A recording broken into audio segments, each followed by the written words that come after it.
Hi అండి, welcome to my channel. ఈరోజు వీడియోలో బియ్యం పిండితో ఇంట్లోనే క్రిస్పీగా ఈజీగా చెకోడీలు ఎలా తయారు చేయాలో చూద్దాం. దీనికోసం అయితే ఒక కడాయిలో 1 కప్పు వాటర్ పోసి వాటర్ కొద్దిగా హీట్ అయిన తర్వాత 1 టీ స్పూన్ వాము, 1 టీ స్పూన్ సాల్ట్, కలర్ కోసం 1/2 టీ స్పూన్ పసుపు, 1 టీ స్పూన్ కారం, ఇందులో కావాలంటే 1 టీ స్పూన్ నువ్వులు కూడా యాడ్ చేసుకోవచ్చు. ఇప్పుడు ఇందులో 1 టీ స్పూన్ ఆయిల్ కూడా వేసుకోవాలి. ఆయిల్ ప్లేస్లో బటర్ కూడా యాడ్ చేసుకోవచ్చు. వీటన్నిటిని ఒకసారి బాగా కలుపుకొని ఒక బాయిల్ వచ్చే వరకు ఉడికించుకోవాలి.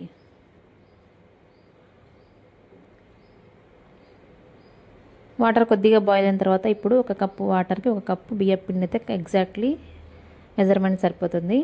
ఇప్పుడు ఇందులో బైండింగ్ కోసం 1 టీ స్పూన్ శనగపిండిని కూడా యాడ్ చేసి ఈ పిండిని బాగా ఉడికించుకోవాలి.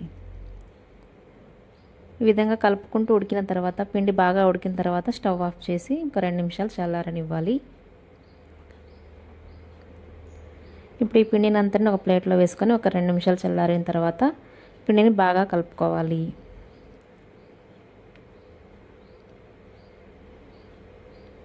ఈ విధంగా వీడియోలో చూపించిన విధంగా చేతితో స్మాష్ చేస్తూ పిండిని కలుపుకుందాం. ఈజీగానే కలిసిపోతుందండి. కావాలంటే కొద్దిగా వాటర్ స్ప్రింకిల్ చేసుకుంటూ కలుపుకోవాలి.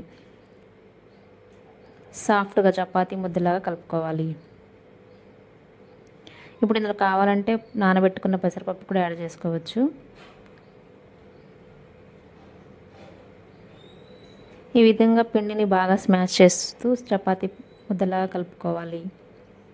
బాగా కలుపుకున్న తర్వాత కొద్దిగా తీసుకుంటూ పిండిని కొద్దిగా తీసుకొని ఈ విధంగా అరచేతులతోటి ఈ విధంగా ప్రెస్ చేసుకుంటూ చెకోడీలాగా చేసుకోవాలి.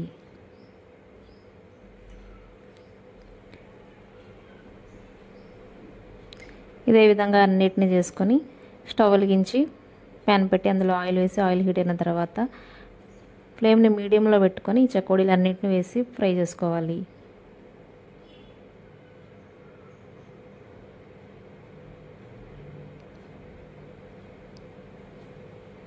వెంటనే స్పూన్ పెట్టి కలపకుండా ఒక 2 నిమిషాల తర్వాత ఒకవైపు కొద్దిగా ఫ్రై అయిన తర్వాత రెండో వైపుకు టర్న్ చేసుకోవాలి.